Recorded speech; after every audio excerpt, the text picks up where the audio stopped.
오늘은 이제 하나님 나라의 비밀 5번째 시간으로 감추어진 부활하는 말씀으로 말씀을 드리겠습니다. 지난 주일까지 우리는 씨 뿌리는 자의 비유, 알곡과 가라지의 비유, 겨자씨의 비유, 누룩 비유를 공부했습니다. 그런데 이 천국 비유를 들었던 군중들의 반응은 어떠했을까요? 한마디로 냉담함이었습니다.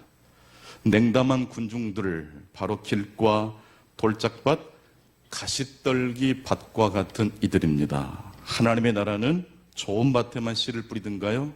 절대로 그렇지 않습니다. 아무데나 씨를 뿌리는 나라가 하나님의 나라입니다. 왜 하나님의 나라가 큰 나라일까요?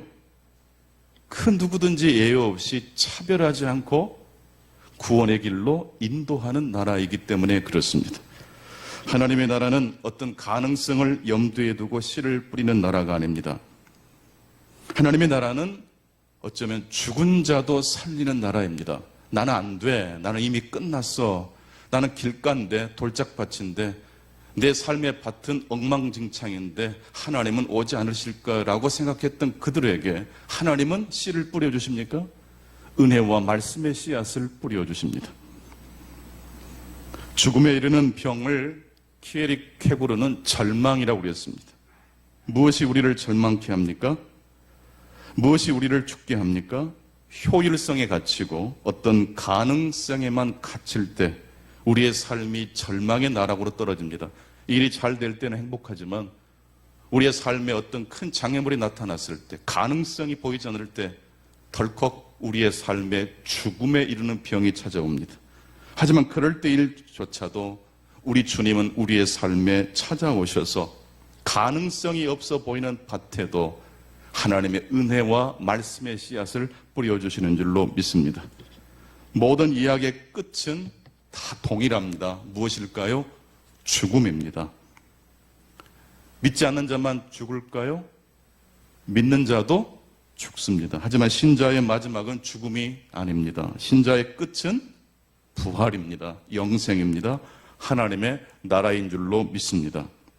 예수님은 구원받은 강도에게 오늘 네가 나와 함께 낙원에 있으리라고 말씀해 주셨습니다. 이 말씀은 그 강도에게만 주신 말씀이 아니고 오늘 예수를 믿는 모든 이들이 이 세상의 삶을 다 마감 지었을 때 동일하게 우리 주님이 해 주시는 이야기일 겁니다. 하지만 하나님의 나라는 결코 죽어서 가는 나라로 축소해서는 안 됩니다. 세월을 아끼라 때가 악하니라, 이 말씀의 의미는 이미 이 땅에 도래한 하나님의 나라를 붙들고 그 나라를 위하여 살아가라는 말씀입니다. 여러분, 구원받은 강도, 십자가상에서 예수님께 당신이 나를 기억해 달라고 그 한마디를 했다가 오늘 네가 나와 함께 낙원에 있으리라, 그 축복의 말씀을 들었던 그 강도가 가장 부러운 사람이 있답니다. 누구일까요? 오늘 이 자리에 오신 저와 여러분들을 가장 부러워합니다. 왜냐하면 구원받은 강도는 구원받은 이후에 하나님의 나라를 위해서 일할 시간이 있습니까? 없습니까? 없어요. 그래서 우리 믿음의 사람들은 오늘 밤에 죽으면 천국에 갈 자신이 있습니까? 라는 질문보다는 오늘 밤에 하나님이 나를 데려가지 않는다면 내일 아침에 일어나 하나님의 나라를 위하여 무엇을 할 것인지에 대한 질문을 던질 수 있어야 합니다.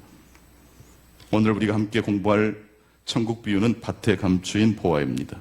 이 비유부터 예수님께서는 제자들에게만 천국 비유를 들려주십니다. 천국은 아무데나 씨를 뿌리는 나라입니다. 또한 천국은 좋은 밭에 씨를 뿌리는 나라입니다. 좋은 밭이란 제자들입니다. 그리스도를 따라가는 사람입니다. 자기를 부인하고 자기 십자가를 지고 주님을 따라가는 자들, 좋은 밭입니다. 하나님의 나라를 갈망하고 사모하는 자들, 여호와는 나의 목자시니 내게 부족함이 없으리로다 고백하는 자들, 바로 그들에게는 하나님께서 30배, 60배, 100배의 열매를 맺게 하십니다. 천국을 사모하는 자, 하나님의 나라를 사모하는 자는 그대로 있을 수가 없습니다. 하나님의 은혜를 부어주시기 때문입니다. 성장하게 됩니다. 믿음도 삶도 확장되기 마련입니다. 뻗어갑니다. 그래서 마태복음 13장 12절에 보게 되면 영적으로 은혜 받은 사람은 멈추지 않고 계속 그 믿음이 성장하게 된다는 이야기를 이렇게 말씀하고 있습니다. 무릇 있는 자는 받아 넉넉하게 됩니다. 무릇 없는 자는 그 있는 것도 빼앗기게 됩니다. 여러분, 천국은 지금도 확장되고 있습니까? 지옥은 지금도 멈춰있는 나라입니까? 두 나라 다 확장됩니다. 천국의 방향은 밖으로 뻗어가지만 지옥은요, 안으로 줄어들고 있습니다. 나는 여러분들의 삶에 하나님의 은혜가 30배, 60배, 100배로 임하기를 축복합니다. 오늘 본문은 특별히 마태복음 13장 44절의 이 말씀을 좀 더 쉬운 번역으로 오늘 본문을 같이 읽어보면 좋겠습니다. 화면을 보시면서 같이 읽어보시겠습니다. 시작. 하늘나라는 감추어진 보화와 같다.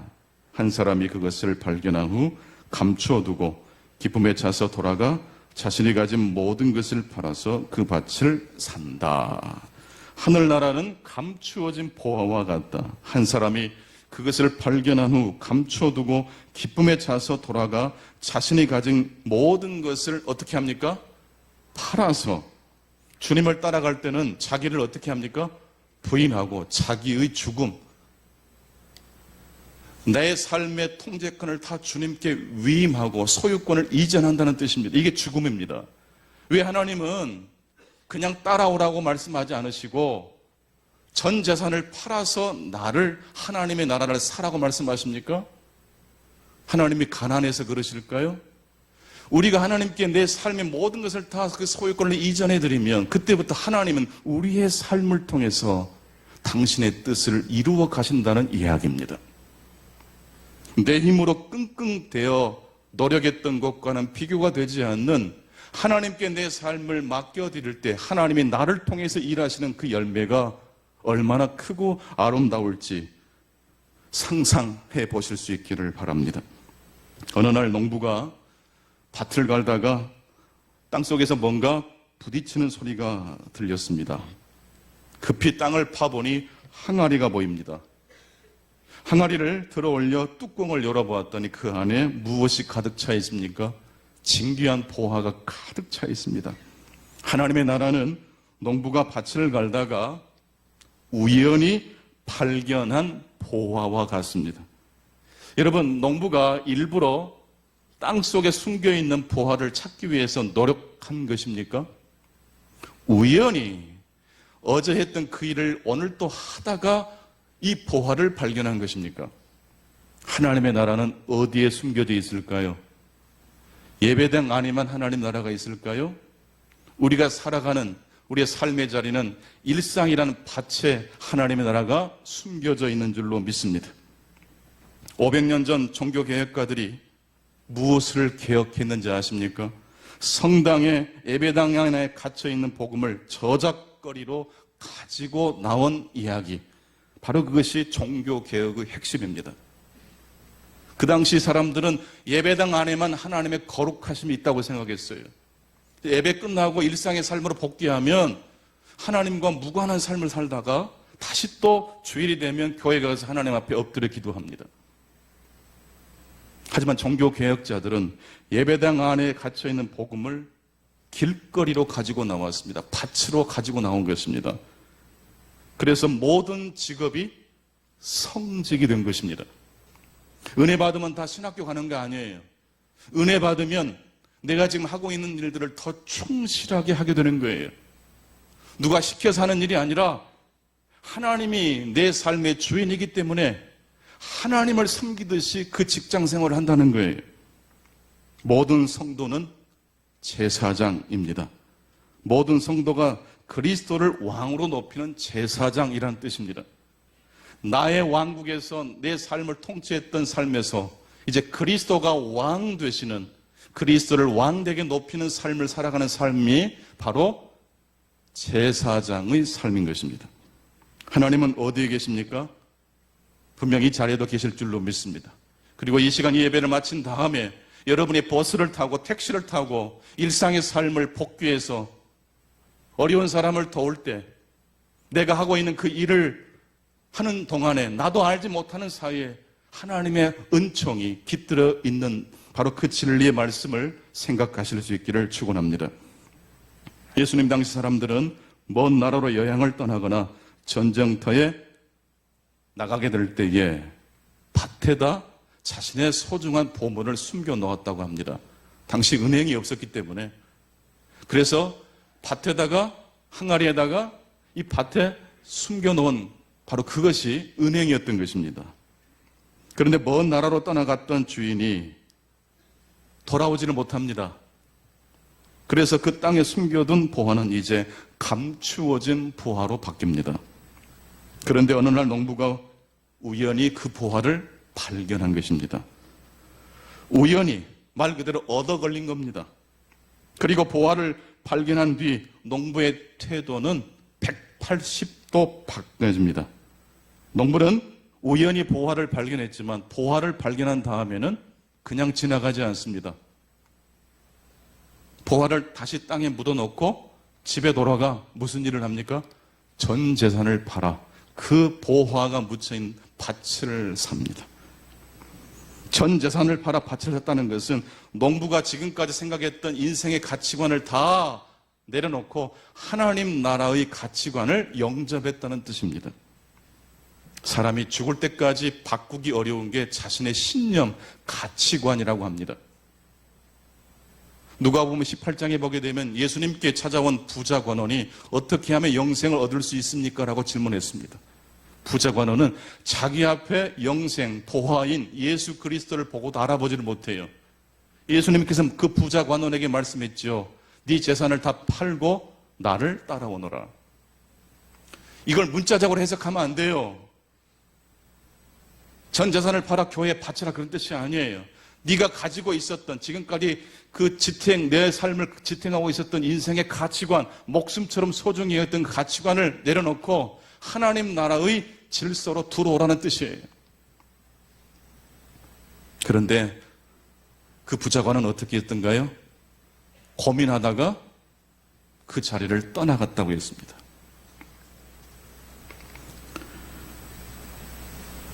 예수님께서 이 땅에 오셔서 가장 소중히 여기신 일이 무엇이었을까요? 예수님께서 가장 많은 시간과 정성을 쏟은 일이 바로 보화일 겁니다. 예수님께서 가장 많은 시간을 보내셨던 그 일은 무엇일까요? 바로 12명의 허접한 제자들, 12명의 평범한 사람들과 긴 시간을 함께 보내신 것이었습니다. 예수님의 눈에 보화는 무엇이었습니까? 허접한 12제자가 예수님께는 보화였습니다. 3년 동안 긴 시간 예수님은 그들과 함께 지내셨습니다. 그들의 행동을 바꾸신 게 아니고 그 3년 동안 제자들의 마음밭에 무엇이 들어간 겁니까? 누룩이 들어간 거예요. 자기들도 모르는 사이에 주님의 말씀이 막 들어가요. 그래서 그 말씀이 그의 마음을 변화시키고 마음이 변화되면 몸이 따라가는 것은 시간 문제예요. 기독교는 사람들의 행동을 바꾸는 종교가 아니에요. 그건 율법주의예요. 기독교는 마음을 변화시키는 종교인 줄로 믿습니다. 역사를 보면 인류 역사의 매 세기 때마다 팬데믹이 있었다고 합니다.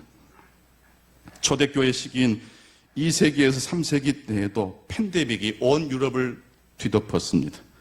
전염병이 마을과 도시를 덮쳤습니다. 병에 걸린 사람들이 찾아갔던 곳은 이방 신전이었다고 합니다. 자신들이 믿고 의지했던 신을 향해 마음을 다해 부르짖는 기도를 드렸던 것이죠. 하지만 이방 신전 안에 사제들은 이미 도망가고 없었다고 합니다. 사제들과 부자들은 가장 먼저 산으로, 공기 좋은 산으로 피신했습니다. 왜 산으로 도망간지 아십니까? 저지대의 공기 중 악취가 항상 문제가 되었기 때문에 부자와 사제들은 팬데믹이, 전염병이 창궐하면 공기 좋은 산으로 도망칩니다. 그래서 병에 걸린 수많은 시민들이 이방 신전에 찾아왔지만 자신들을 인도해 줄 사제가 보이지 않습니다. 바로 그때였습니다. 그리스도인들이 신전에서 울며 탄식하며 죽어가는 수많은 사람들을 찾아와 그들의 손을 붙잡아 줍니다. 그들을 돌봐줍니다. 그리고 함께 전염병에 걸려 죽어갔습니다. 사람들이 그 모습을 보고 너무 놀라서 물었습니다. 도대체 왜 당신들은 이런 일을 합니까? 우리는 예수님을 따르는 사람들이기 때문입니다. 그분이 우리를 구원하시려고 자기 목숨을 내놓으셨기 때문에 우리도 그렇게 합니다. 초대교회 당시 전도한다는 것은요, 감히 상상도 못할 일이었다고 합니다. 생존 자체가 날마다 기도 제목이었던 시절입니다. 기독교는 존재할 가능성이 정말 희박했습니다. 이미 그 시대를 이끌었던 종교, 가치 체계가 너무 견고했기 때문입니다. 초대교회 당시 그 시대를 이끌었던 가치관, 보화는 무엇이었습니까? 세 가지로 정리할 수 있습니다. 당시 사람들은, 그레코 로만 그 시대를 살아갔던 사람들은 세상 만사가 다 정해져 있기 때문에 인간이 아무리 노력해도 바꿀 수 없다고 말합니다. 그냥 운명이려니라고 살아간다고 이야기합니다. 두 번째로, 어떤 일도 랜덤으로 무작위로 우리 인생에 발생하기 때문에 인간이 할 수 있는 것은 없습니다. 그래서 그저 최대한 평정심을 유지하고 살자. 시간이 지나면 이 또한 어떻게 될 것이다? 지나갈 것이다. 그리고 세 번째, 그 시대를 움직였던 보화, 가치관은 플라톤의 이데아 사상이었습니다. 현세는 그림자라는 것입니다. 내세의 그림자가 현세라는 것입니다. 그래서 불행한 일이 생기더라도 걱정할 필요가 없답니다. 우리는 곧 다른 세상으로 옮겨갈 사람들이기 때문에. 이 세 가지 보화가 이 초대교회 당시 그 세계를, 로마 제국을 이끌었던 보화였습니다. 하지만 그런 가치 체계가 언제 무너집니까? 무엇 때문에 무너집니까? 팬데믹이, 전염병이 창궐하자 그들이 지금까지 의존했던 그 모든 가치관이 한꺼번에 무너집니다. 팬데믹이 닥치자 부자와 이방 신전의 사자들은 가장 먼저 산으로 도망치기 바빴습니다. 자신들이 믿고 의지했던 보화가 사실은 알곡이 아니고 무엇이었다는 것이 드러난 것입니까? 가라지였습니다. 이방 신전의 그 웅장한 화려한 그 성전에 정작 사자는 없습니다. 가라진 것입니다. 알맹이가 없습니다. 카르타고의 감독을 지냈던 키프리안은 그런 말을 했습니다. 어려움에 처한 성도를 돕는 일은 당연한 일이지만 칭찬받을 일은 아니다.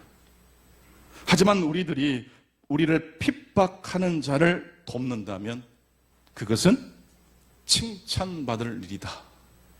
이게 초대교회 성도들이 소중히 여겼던 보화입니다. 내가 사랑하는 내 형제와 가족을 사랑하는 것은 좋은 일이지만 칭찬받을 일은 아니다. 하지만 우리를 핍박하는 그 이방 종교를 믿는, 하나님을 부정하고 길거와 같고 돌짝밭과 같고 가시떨기와 같은 인생들을 향하여 선입견을 갖지 않고 그리스도의 복음을 뿌리는 것, 그것이 바로 칭찬받을 일이라고 했던 것입니다. 이게 바로 초대교회의 수준이었습니다. 의도하지 않았지만 팬데믹과 전염병의 창궐이 기독교의 복음과 하나님 나라의 보화를 사람들에게 보여주었습니다. 로드니 스타크 교수는 기독교 신학자가 아니고 사회학자입니다. 예수를 믿는 사람이 아닙니다. 그래서 그가 한 말은 과장된 말이 없습니다. MSG가 없어요. 조미료가 없어요. 왜냐하면 기독교 사람이 아니기 때문에 객관적으로 역사를 연구해서 결론을 내린 것이 뭐냐면 역병과 흑사병이 기독교의 운명을 바꿨다라는 이야기를 합니다. 그 전에도 역사 자료를 보면서 역병과 또 수많은 재난에 대한 사료를 많이 보았지만 그때마다 그냥 쓱 지나갔대요. 로마 멸망의 사건이 너무 관심사였기 때문에 기독교가 이 재난과 전염병 앞에 어떤 태도를 취했는지 역사적 사료가 자기 앞에 있었지만 눈에 보이지 않았다는 거예요. 근데 어느 순간 연구를 하다가 눈에 슬쩍 들어온 거예요. 쓱 들어온 거예요. 아, 이게 뭐지? 기독교인들이 재난 앞에 자신들의 진정한 가치를 드러냈구나. 재난이 닥칠 때마다 기독교는 계속해서 로마 제국으로 확장되어 갔습니다. 반대로 재난이 닥칠 때마다 이방 신전의 사제와 부자들은 재난이 미치지 않는 산으로 도망쳤습니다. 성도 여러분, 어떤 나라가 행복한 나라입니까? 문제가 없으면 우리는 보통 행복하다고 말합니다. 과연 문제가 없이 문제가 부재하면 그 자리가 진정한 행복이 있는 자리일까요? 통장에 잔고도 넉넉하고 돈 걱정, 여러 가지 걱정이 없는 삶은 정말로 행복한 삶을 살아야 되는데 정말 그럴까요? 바포도의 이야기 지지난주에 제가 계속해서 말씀드렸는데 기억나십니까? 사람은 성취하는 순간 오히려 절망의 나락으로 떨어진다고 합니다. 실패가 사람을 떨어뜨리기도 하지만 성공도 사람을 보호해주지는 못합니다. 우리에게는 잡힐 수 있는 토끼만 필요한 게 아니고 잡히지 않는 토끼가 필요하다는 것입니다. 영원한 나라, 하나님 나라의 가치가 필요한 것입니다. 성공을 넘어 하나님이 인정하시는 의미 있는 삶을 향하여 우리 후반전 인생을 새롭게 시작하실 수 있기를 간절히 축원합니다. 문제가 있어도 하나님의 임재가 있다면 전염병이 창궐한 이방 신전에 그리스도인들이 뛰어들어가 자기도 옮겨 그 병에 죽을 수도 있지만 그들은 그 병보다 더 중요한 하나님의 가치, 주님이 나의 목자 되심을, 그리하여 하나님의 임재가 있는 가운데 그들의 손을 잡아 주었던 것입니다. 그래서 팀 켈러 목사는 평강이란 단지 근심의 부재가 아니라 하나님의 임재가 평강의 핵심이라고 말을 합니다. 문제가 없을 때 평강이 아니고요, 하나님의 임재가 있는 자리가 평강, 하나님의 나라라고 말씀하고 있습니다. 우리 함께 시편 23편 1절을 한번 눈을 감고 한번 암송해 보실까요? 시작. 여호와는 나의 목자시니 내게 부족함이 없으리로다. 그가 나를 푸른 초장에 누이시며 쉴 만한 물가로 인도하시는도다. 내 영혼을 소생시키시고 자기 이름을 위하여 의의 길로 인도하시는도다. 내가 사망의 음침한 골짜기로 다닐지라도 해를 두려워하지 않을 것은 주께서 나와 함께 하심이라. 주께서 내 원수의 목전에서 내게 상을 차려주시고 기름을 내 머리에 부으셨으니 내 잔이 넘치나이다. 내 평생의 선하심과 인자하심이 반드시 나를 따르리니 내가 여호와의 집에 영원히 살리로다.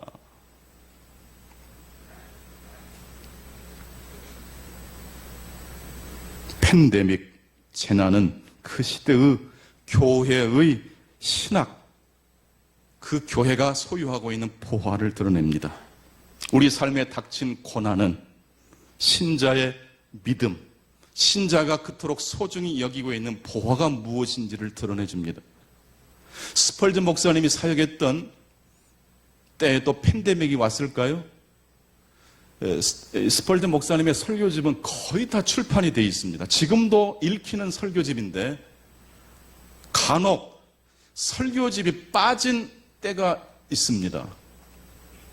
왜 설교집이 발간이 안 됐을까요? 팬데믹이 온 것입니다. 여러분, 팬데믹이 왔을 때 스펄전 목사님이 예배당에 가서 설교했을까요? 병든 자들을 돌보는 일을 하셨을까요? 그럼 기독교의 가치는 위기의 순간에 드러납니다. 전국 노래자랑을 수십 년간 인도해 오고 계시는 송혜 선생님, 보기만 해도 웃음이 절로 나오고 행복 바이러스를 전 국민들에게 전파해 주시는 분 아닙니까? 그런데 이분의 평전을 최근에 제가 읽었는데 32년 전 하나밖에 없는 아들을 교통사고로 잃었습니다. 그때 그 아들의 나이가 20살입니다. 지금 살아있으면 저랑 나이가 비슷하더라고요. 오토바이를 타고 가던 아들이 그만 뺑소니 트럭에 치여서 사경을 헤매다가 운명을 달리했다고 합니다. 당시 언론에 공개되지 않은 사실이 하나 있었는데요. 아들이 사고 났을 때 목격자가 있었는데 그 목격자 중 한 사람이 MC 허참이었다고 합니다. 생생하게 그 장면을 보았습니다. 그리고 다른 수많은 목격자들이 있었기 때문에 마음만 먹으면 뺑소니를 친 트럭 운전자를 찾아내는 것은 그리 어려운 문제가 아니었습니다. 그런데 송혜 선생께서는 그 뺑소니 트럭을 추적하는 것을 포기했다고 합니다.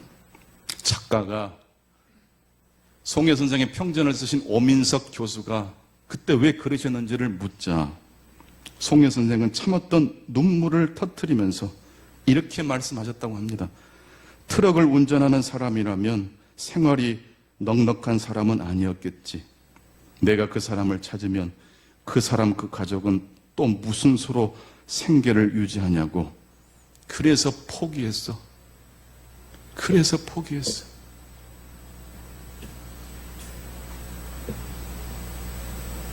가장 큰 슬픔을 아는 사람이 가장 큰 웃음도 이해할 수 있다고 하는 말이 있습니다.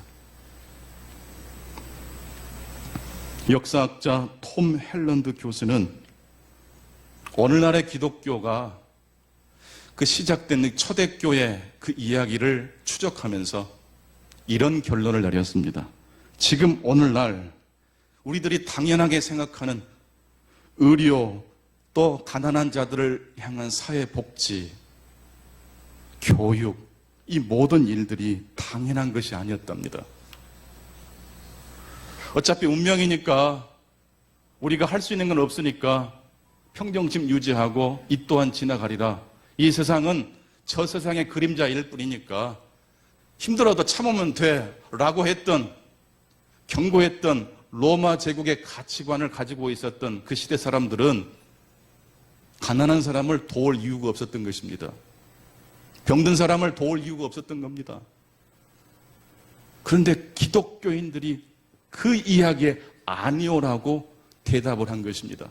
그리고 팔을 걷어붙이고 약한 자, 가난한 자, 소외된 자들을 찾아 나섰습니다.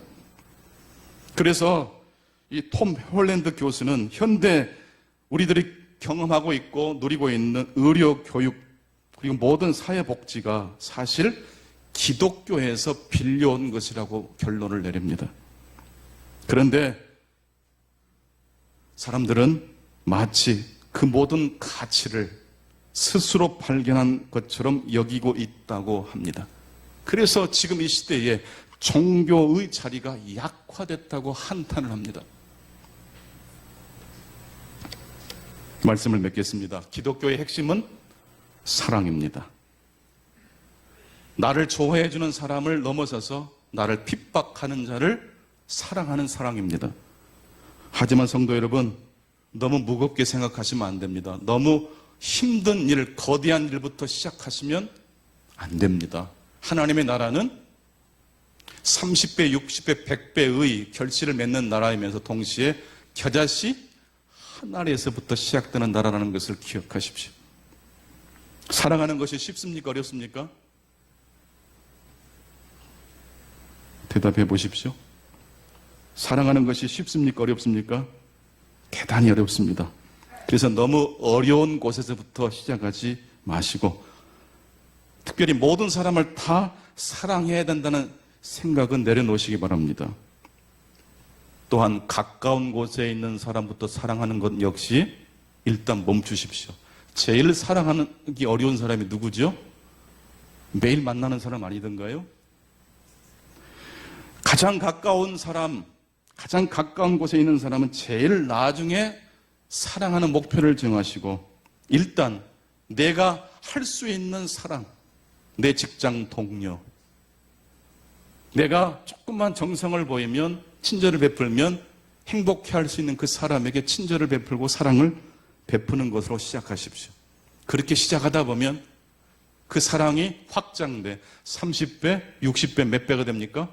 100배가 됩니다. 그래서 사랑하기 힘든 사람에게도 나도 모르게 그리스도의 보화를 그리스도의 사랑으로 함께 하게 될 날이 반드시 올 줄로 믿습니다.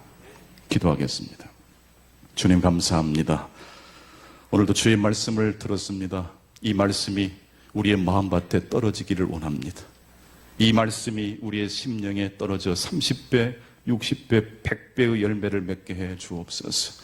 내 자신은 십자가에 못 박게 하시고 오직 하나님의 나라를 믿고 신뢰했던 농부와 같이 그동안 내가 생각했고 의지했던 이 세상의 모든 가치관을 십자가에 못 박고 하나님이 주가 되시는 그 나라에 그리스도의 제사장으로서의 삶을 살아갈 수 있기를 오망하며 오늘 또 하나님의 말씀과 축복이 이 말씀을 듣는 모든 심령들 가운데 충만하게 역사하여 주시옵소서. 예수 그리스도 이름으로 기도하옵나이다. 아멘.